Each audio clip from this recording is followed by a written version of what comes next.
by many people the best time of their lives, but some call it the worst because of the continuous rise of the cost of tuition. The price of college tuition comes higher and higher every year, making it less affordable for more Americans.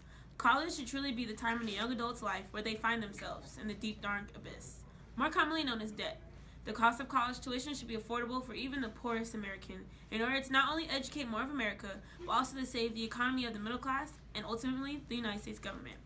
According to Rianame, 70% of students borrow to go to college and take on an average $33,000 in student loans. Afterwards, they spend the rest of their lives in debt paying it back. No one can exactly pinpoint where the rising costs are coming from, whether it be professors' inflated salaries, construction booms on campuses, students demanding luxury amenities, increased administrative costs, availability of student loans, state funding cuts, or technological changes. These things drastically hurt the economy. Without the proper education, easy retainable, companies that have open job slots have to either lower the standards necessary for that job or just decide not to hire anymore. Slingo says that many Americans think that education offers a ticket to a better life, but are Americans right? Colleges are money hungry and will do anything to put their name out for anyone and everyone to apply. With a degree, people make more money and are more financially balanced. In today's economy, most jobs require some type of education.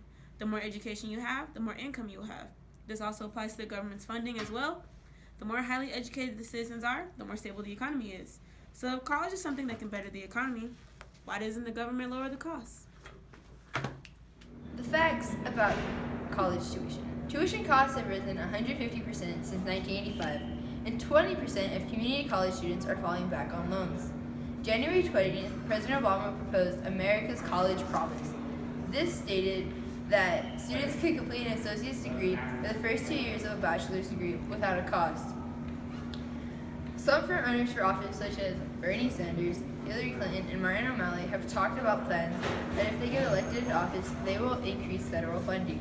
While others, like Trump, says he will cut the Department of Education, quote, way down. Scott Walker has cut Wisconsin's budget for higher education by $25 million. $250 million. Jeb Bush has focused on primary and secondary schools in Florida, but has taken action in Florida's public universities. In the U.S., it is also 70% likely that an American will not attend college if their parents had not done so. The public schools get their funding from 44 to 62% from the state government between the years 2001 and 2002, but now they only see 27 to 51% of coverage.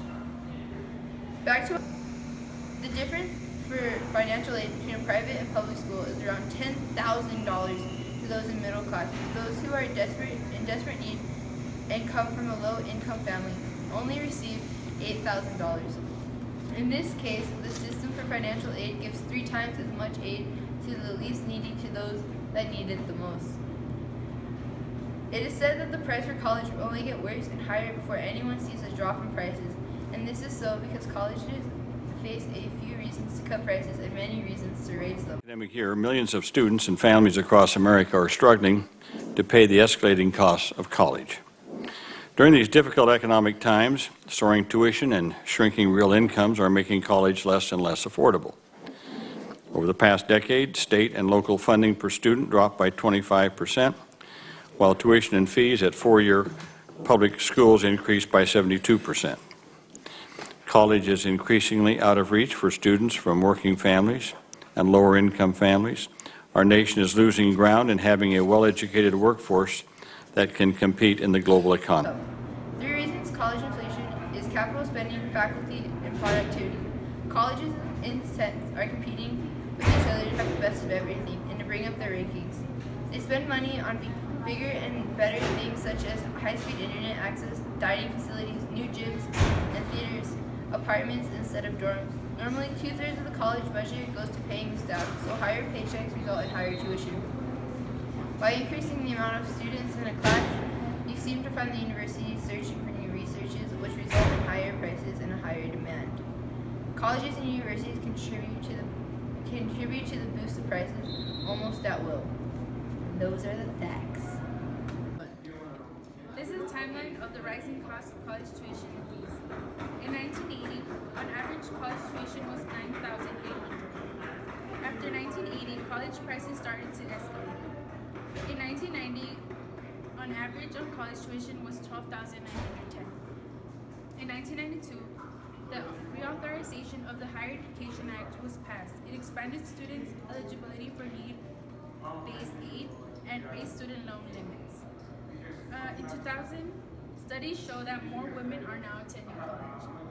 In 2000, on average, college tuition was $10,820. In 2009, University of California students protested a dramatic rise in cost and fees. In June 2011, Brittany Jones goes before Congress to address how the economy hurts students. In 2013, on average, graduates at nonprofit colleges who borrowed was $20,400. 2015 is announced the year of the credit card. And it's the time.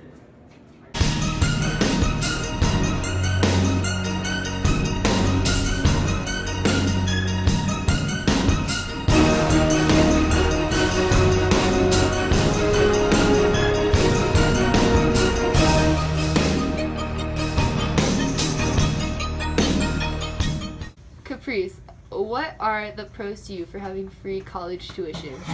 Well, tuition is like super expensive, so I would be able to use that money on other college expenses, you know, like books or laptops or just, you know, dorms and stuff like that.